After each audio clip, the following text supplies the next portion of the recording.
It was tall, and its skin was made of flames, pitiless and eternal. Welcome back, everyone. It's Charlie. This will be my full Lord of the Rings, Rings of Power Season 2, Episode 5 video. There were a whole bunch of Easter eggs and references. They finally started to craft the 9 rings for mortal men, so we'll break it all down. If you're brand new to the channel, be sure to subscribe to get all the episodes. Amazon also just confirmed that they're developing 5 seasons of the show, giving you sort of the complete timeline for when the War of the Last Alliance is going to go down in that final season. That whole prologue from the Fellowship of the Ring is probably going to be how they end the show. So we'll start to talk more about the actual timeline of the show, season to season, after the finale, just because we have a better idea of how they're going to pace out Season 3, Season 4, and Season 5. But careful for spoilers for Episode 5. If you haven't seen it yet, we'll just start at the beginning, work our way through shot by shot, talking about Easter eggs, WTF moments, starting with the episode title, Halls of Stone, which is a reference to the ring poem for the Dwarven's line, 7 for the Dwarf Lords in their Halls of Stone, because Sauron gives the dwarves their 7 rings during this episode. 7 rings. 7 lords. They didn't change any of the actual opening titles, like it's the same general sequence episode to episode, but you also notice that during the intro you see the Doors of Durin because they actually finished making them during this episode.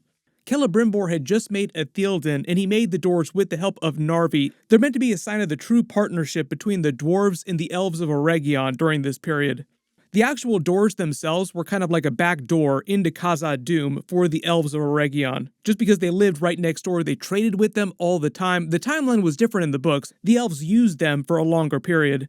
But that's why the inscription on the door is written in the Elvish language, like speak friend and enter, because the elves, who all spoke their language, were friends. Like they literally just spoke the word friend, and they entered in the quick way.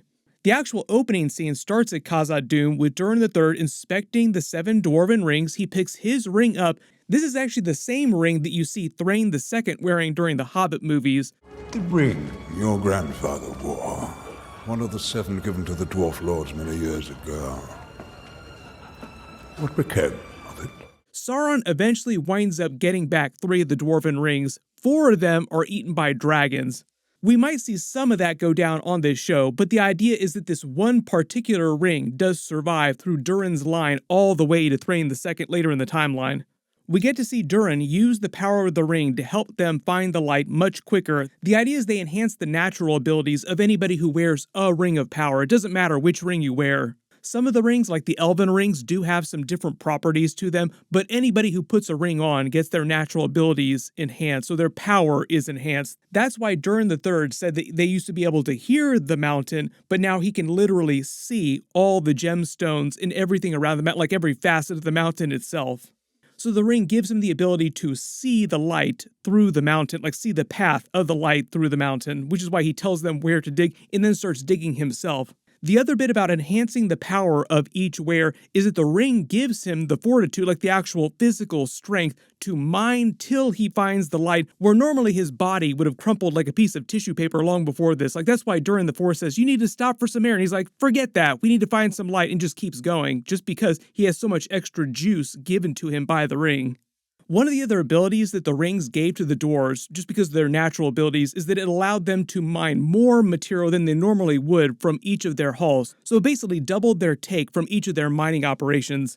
And at the same time, on the negative side of that, it increased their greed greatly, which you see during this episode. Like that's the whole arc of Durin III. Like it happens way faster because they want the timeline to move so much faster on the show. Notice Durin IV continues to find everything very sus, like he spotted Annatar a mile away, like something is off about him, what's going on? Is he Sauron secretly? But as they eventually find the sunlight using the power of the ring, you see the light fall back on the crops, then fall back on Elrond's tree that Durin IV was growing. That was grown from one of the seeds of the Tree of Linden. It's the same type of tree. Notice the only person that seems bummed about this is Disa, who continues to be the voice of caution through the episode all the way to the end, where she demands that Durin IV will never wear one of the rings of power. She's also the one that starts to spot the Balrog, like, wait a minute, what is that crazy creature in the deep yelling back at me? That can't be good. It's all part of Sauron's larger plan, because it sounds like he knew that the Balrog is out there and is trying to reawaken him faster using the Dwarven rings, his influence over the Dwarven rings. So part of the idea here is that Sauron is using his direct influence over the Dwarven rings because he had a hand in creating them, unlike the Elven rings. He's using that to influence Durin III to overmine, to cause the Balrog to attack them faster because he wants the Balrog's power. Part of the idea is that the Balrogs were Morgoth's chief lieutenants, like they were part of the most powerful group of Maiar that served Morgoth. If it's not clear, the Balrogs are Maiar just like Sauron, they just take a different form. They're meant to be just as powerful, if not more powerful than Sauron. The only difference during the First Age is that Sauron was just calling the shots for Morgoth. The Balrogs were Morgoth's real heavy hitters that he would send out when he wanted to really go after someone. So I think the idea is that as Sauron starts to take influence directly over the people that wear the Rings of Power, one of his plans within plans is to slowly call the Balrog back to him, like, the army's coming back together, we're taking over the planet, I need your help, so go wake him up. Back in Eregion, Celebrimbor celebrates the recent success of the Dwarven Rings by unveiling that he's made the Doors of Durin with Narvi, so there's been a little bit of a time jump, like it took him a little while to actually make those doors. One of the other funny details about this too is that there is no actual password. As he mentioned, there's a password to get into the actual doors themselves. It's not a password if you speak Elvish. Like literally anybody that speaks Elvish can just speak the word friend in Elvish and they'll get into Khazad-dûm the quick way. The only person here who seems unhappy is Sauron, who refuses to drink any wine. Notice that you haven't actually seen him drink anything or eat anything, but he does offer a lot of food and wine to other people. That's mostly because as a Maiar, he doesn't actually need to consume food or water himself. Just because it feels like it's a waste of time here, he wants Celebrimbor to create the 9 rings for men as they argue, and he starts to gaslight Celebrimbor into doing that for him.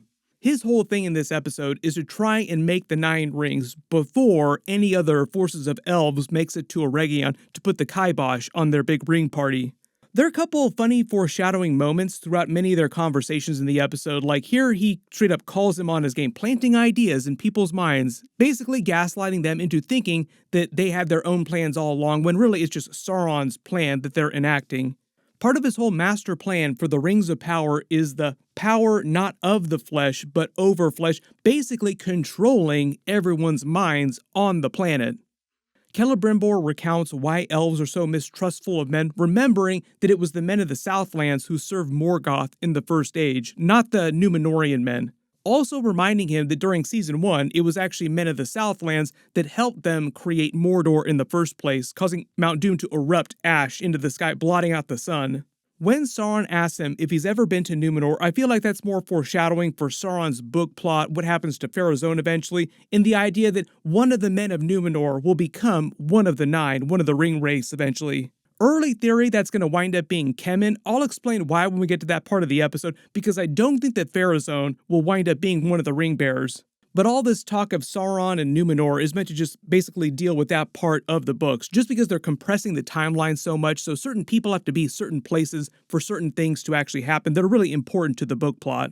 When he mentions that Numenor is a place that's fractured, teetering between glory and ruin, that's basically the division between the Kingsmen, the people that are loyal to Pharazôn and the faithful, the people that are loyal to Miriel, the Valar, and Elendil. I expect that to culminate by the end of the season, like the faithful maybe sail back to Middle-earth by the end of the season. Sauron then foreshadows his eventual defeat during the War of the Last Alliance, like talk about the Numenoreans here, when he says that amongst the race of men, there are always some who rise forth and shine. This is meant to be a reference to a couple of different people that he mentions, but also I think to Isildur cutting the one ring off of his hand and destroying his body, again, ending the War of the Last Alliance, which will probably wind up being like the last episode of the show, like the series finale. Then he mentions Earendil, Tuor, and Beren's son of Bera here. Earendil literally shines now as a star, basically in the night sky, wearing a Silmaril on his brow. That was his fate after the War of Wrath. Like when he died, instead of actual death, the Valar turned him into a star, journeying across the night sky in his boat, essentially. So on any given night, Elrond can look at the night sky and see his father, Earendil, traveling across the night sky.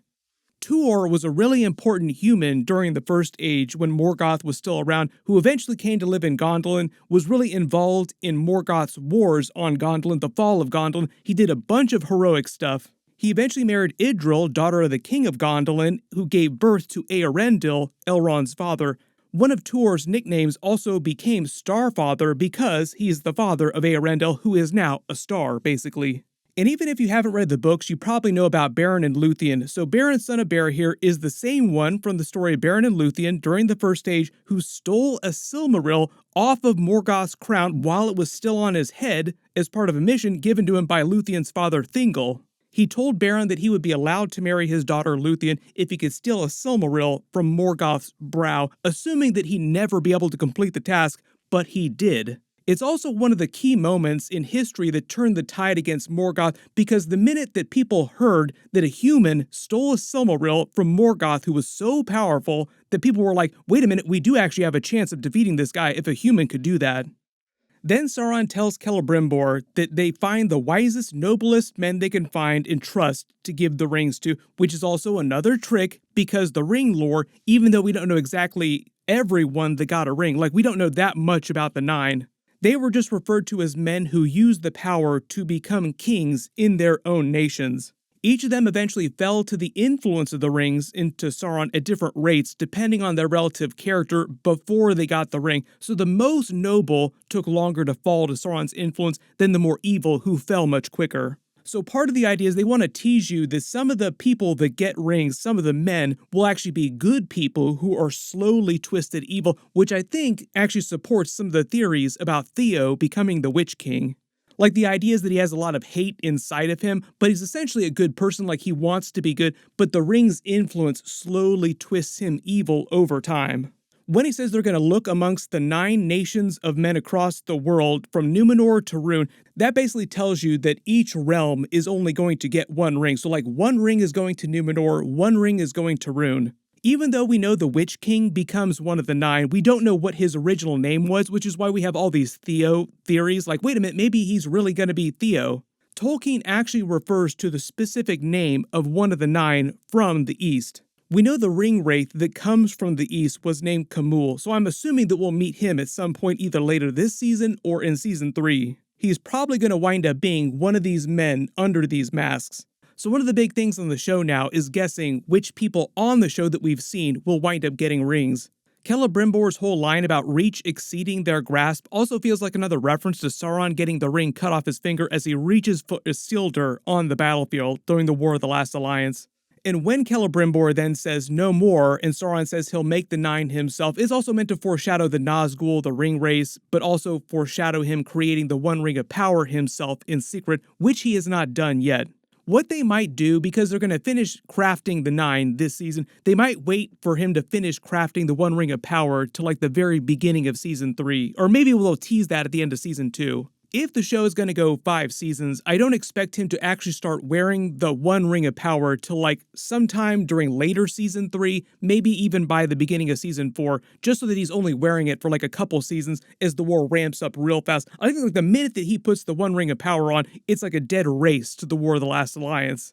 Part of the reason for that is that the minute that Sauron puts the One Ring of Power on his finger, instantly it connects every single ring of power, and everybody that's wearing one of the rings, including the elves that are wearing the 3 that he doesn't have as much influence over, instantly realize what his trick was this whole time on them and what the rings are really doing to them. So part of the idea is the minute that he puts the One Ring of Power on is sort of like the beginning of the end, like he has to conquer the planet before they assemble the rest of the forces of the planet against him. And I'm assuming that we don't really push into that mode, like when it's like a dead race to the actual series finale to like Season 4 territory. But you can let me know in the comments, like when do you actually think that he will physically put the One Ring of Power on his actual finger? Maybe like late Season 3, like the end of Season 3 is a big teaser. Then in Numenor, Pharazôn starts talking about Valinor. He mentions the White Tower of Eressëa, which the Numenoreans can see across their western shore. That's where the Master Palantir is kept. It's the easternmost point, the easternmost city on Valinor.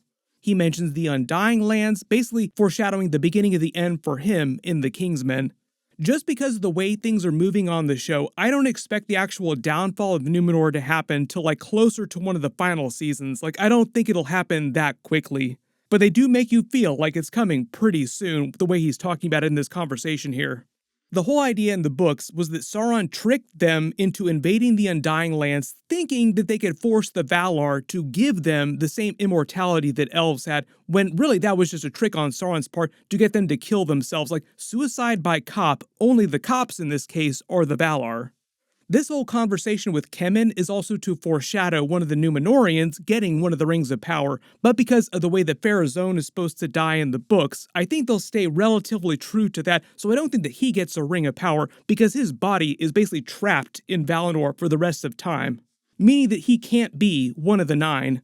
So I think part of the idea here is this argument that Kemen is having with him is that Kemen thinks that they should lead the Numenoreans to like this grand new age of their people, but Pharazôn is obsessed with Valinor, so I think they want to foreshadow that Kemen becomes one of the 9, gets one of those rings, then falls to its influence, maybe eventually becomes like the leader of the Black Numenoreans who survive the downfall and live in Middle-earth, but they're like the evil Numenoreans. For instance, the mouth of Sauron that you see during the Return of the King is a Black Numenorian. When they mention the Menel Tarma, that's the sacred mountain at the center of Numenor. Like, he says that he can actually see Valinor when he stands on the peak of that. Notice he's also wearing red like he wanted Miriel to wear because the nobles recently named him new king over her. That's why they're calling his faction the King's Men, the people that are loyal to him. So keep in mind here with the whole Ring of Power going to Numenor is that whoever gets it has to survive well into the Third Age, which is why I think they want you to think it's going to be Kemen, or at least they're foreshadowing that it'll be Kemen. That's also why I think that Pharazôn says, you know, your mother prophesied that you would come to ill ends, like the ill end is him basically becoming a ringwraith. Elendil and Miriel talk about the more sensible Numenoreans. They're the ones that will survive the downfall by sailing back to Middle-earth and creating their own kingdom there of Gondor and Arnor. When they start talking about the visions that they both had inside the Palantir, he says he only remembers seeing himself leaving the city of Numenor, but not really knowing what happened after that. That's just meant to foreshadow him going back to Middle-earth. Miriel says that she previously only saw the downfall of Numenor, but the minute that Elendil touched the Palantir, she stopped seeing that because he's sort of like the future of their people, like the future of the faithful that survive and live in Middle-earth. She tells him to chill for now, just like wait for the right opportunity, which I think is meant to foreshadow them eventually marshaling the faithful and heading back maybe by the end of this season, maybe beginning of season 3. And speaking of him, they also really want you to hate Elendil's daughter, Eärien. She's not really a character in the books, they're just using her to get you to care more about the drama, the rift between the Kingsmen and the faithful, and make it more personal for Elendil leaving Numenor to go back to Middle-earth. Like he'll have to basically leave his daughter to the eventual downfall of Numenor, R.I.P. Pretty easy to guess that she's gonna die during the downfall because he basically gives her that warning, it's a long way to the bottom of the sea. They even have an "Oh Captain, my Captain" moment for him too as he lays down his sword because the Kingsmen are basically kicking out the faithful from all their ranks. Then we see the Palantir that Pharazôn has now stolen and is using himself. Now remember, people don't always see the truth inside the Palantir. Sauron is capable of manipulating what people see inside them. This might be how he manipulates Pharazôn to the idea of invading Valinor. Part of the reason is he wants to get rid of the Numenoreans because he knows how powerful they are, how powerful their weapons are, so he wants to take away any potential advantage or alliance that the Elves can form against him inside Middle-earth. So what he might be doing here is gaslighting Pharazôn to invade Valinor using visions that he shows him inside the Palantir, like, look how victorious you'll be immortal, when really that's not the case at all. Cannot wait to see this guy die. Also, can't wait to see Kemen get his ass handed to him if he winds up becoming one of the Ringwraiths. There are a couple people on this show like they really want you to hate. Gil-galad gets Celebrimbor's letter that he sent earlier, hoping to throw him off of Sauron's scent without realizing it, giving them more time to finish the 9 rings, but it seems like he does not trust what Celebrimbor is saying, like he senses something is up, something is sus. All because, as he told Galadriel earlier, he's also been getting visions of the future through his wearing of the ring, which we then see, like we see some of his visions. Some of these are a little nebulous, like we see what looks like a mountain exploding. That could be Khazad Dûm as the Balrog erupts out of the earth, or it could be part of the downfall of Numenor being destroyed, just because it seems like a giant landmass is being destroyed. All the dead fish also seems kind of like a downfall of Numenor reference as well. Then he sees Sauron in his full armor with his crown. This is actually a shot directly taken from season 1 episode 1, like they just copy-pasted a scene from that back in Morgoth's Fortress of Forodwaith. We'll probably see Sauron wearing this armor with his crown in the final season during the War of the Last Alliance, but we'll see how long it is before he actually puts the crown on his head, because we do see him holding the crown in the season 2 trailer.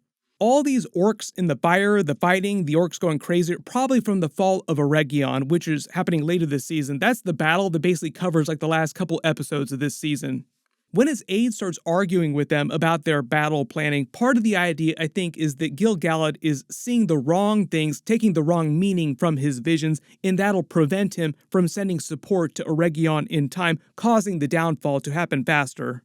Like the great tragedy will be that Eregion falls because he isn't able to send aid in time, because Sauron was misleading him through visions in the ring. We also see Elrond right on cue running back to Lindon with Galadriel's ring. Remember, he's the one that told Galadriel that they're not going to trust anything that anyone sees by the wearing of the ring, basically cautioning him against trusting the visions that they see, which is correct. He's correct to be wary of that. It's the same concept with the visions from the Palantir, like everybody misinterprets the visions they see, for the most part. Then we start to see the negative influence of the Dwarven Ring of Power on Durin III as he starts to lay attacks on the city, basically his greed getting far, far worse. Disa finds the secret cave and her resonant abilities seemingly alerts the Balrog, who calls back to her like, oh, that can't be good, what's bellowing back at me from the darkness? I already talked about how this is all part of Sauron's master plan, like he's probably trying to use the Dwarven rings to manipulate them to wake the Balrog faster so that he can form another alliance with him, just like the Balrog was serving Morgoth, like, hey, I'm the new Dark Lord, why don't you come serve me? They tease Durin III is only going to give the other 6 Dwarven lords their rings of power if they pledge 50% of their yearly take to Khazad-dûm. For like a brief second, he goes full Gollum, where's my precious, where's the ring, where is it? And begins their slow downfall to the Balrog, causing them to begin overmining the mountain. That's part of the lore that Gandalf gives to the Fellowship when they're in Khazad-dûm. The dwarves delved too deep, so that's basically Durin III doing that right now. Here's the thing though, Khazad-dûm didn't actually fall to the Balrog till way later in the timeline of the books. I don't know if they're going to change that on the show and have that happen during the events of the show. Then we see Celebrimbor writing a letter, and it seems like he's getting ready to tell Gil-galad the truth about Annatar, like, no, I lied before, this is what's really going on here. Mordania, his assistant, accidentally puts on one of the new rings, and it sends her into the unseen realm. That's why she seems invisible, like Frodo when he puts the One Ring of Power on. Her body was pulled into the spirit world, and she speaks of mist and darkness. This is also meant to foreshadow the One Ring of Power, because the other rings don't do that to the wearer quite so quickly. Like, all the 9 are slowly pulled into the unseen realm, but it takes many years for that to happen to them. She describes seeing a vision of the Balrog in the unseen realm because they're Maiar, just like Sauron. In fact, they're just as powerful, if not more powerful than Sauron. They were actually Morgoth's chief lieutenant. Sauron was just calling the shots. But one of the reasons why she saw it in the unseen realm is because Maiar and Valar exist in both realms. In fact, they're just pure spirits inside the unseen realm that can take physical form in the physical world if they want to. So Sauron really just exists in the unseen realm and then just chooses to have a physical body in the seen realm. When she was talking about getting a vision of all this flame, before she started talking about the Balrog, I thought for a second she was going to describe seeing Sauron in his true form, because in the unseen realm, as Sauron later tells her, everything exists as it truly is, like Sauron would look like he originally did in the unseen realm. There was actually a deleted scene from Return of the King that featured him taking his true original Maiar form. This is what it's meant to look like. They start to tease the beginning of the end of Sauron at Eregion, like people are starting to wise up about what's really going on, because Durin IV shows up and starts telling Celebrimbor that Annatar seems super sus, like something about the rings is making my father seem way more evil now, what did you guys do?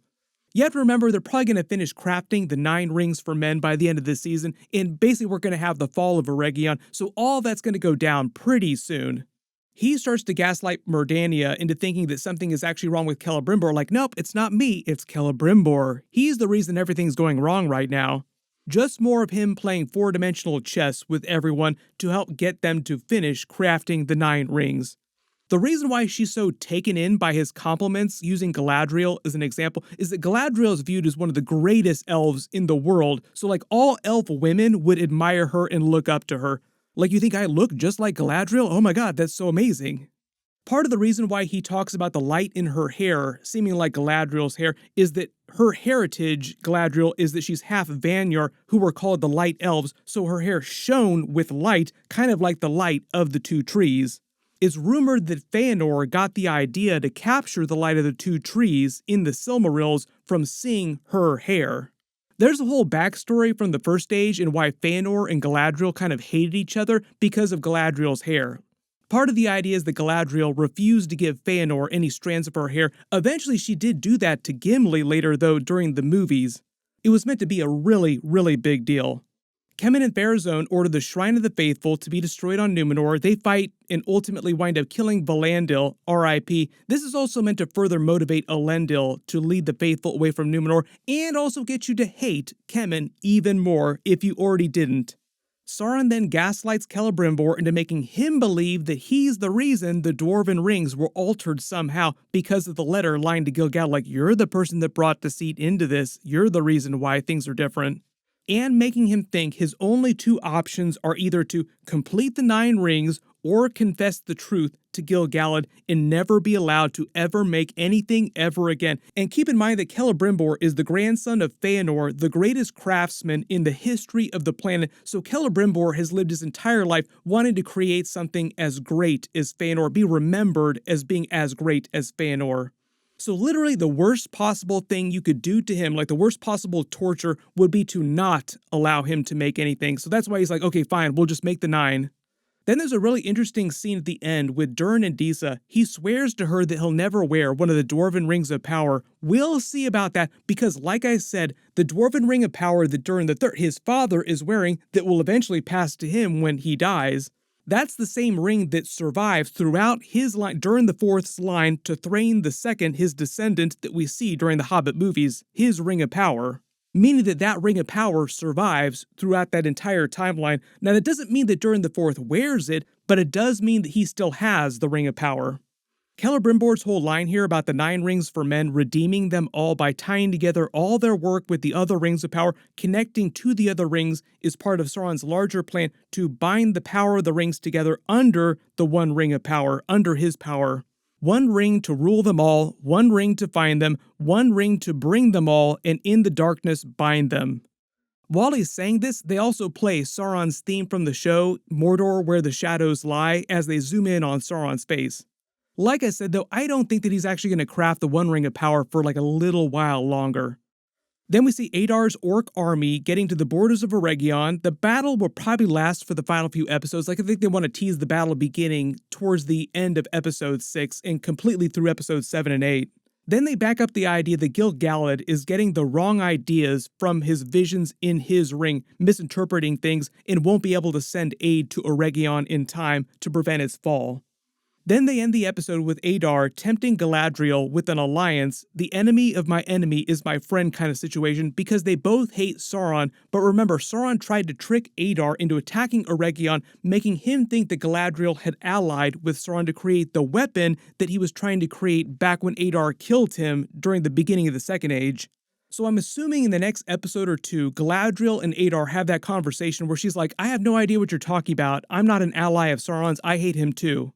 And they do kind of work together for a brief hot second, but remember, we still see the fall of Eregion happening in all the trailers, so Adar's orcs are going to wind up destroying that no matter what.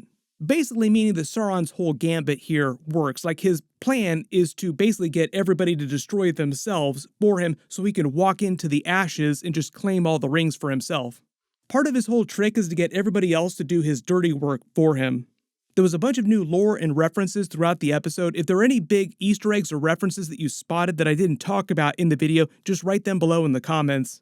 My full episode 6 video will post next week after they release it, and real big reminder, the Marvel Agatha show and the Batman Penguin show both start next week. I'll be doing episode videos for that too. Everybody click here to learn about that new George R. R. Martin House of the Dragon Season 3 controversy that just happened, and click here for all my Rings of Power episodes.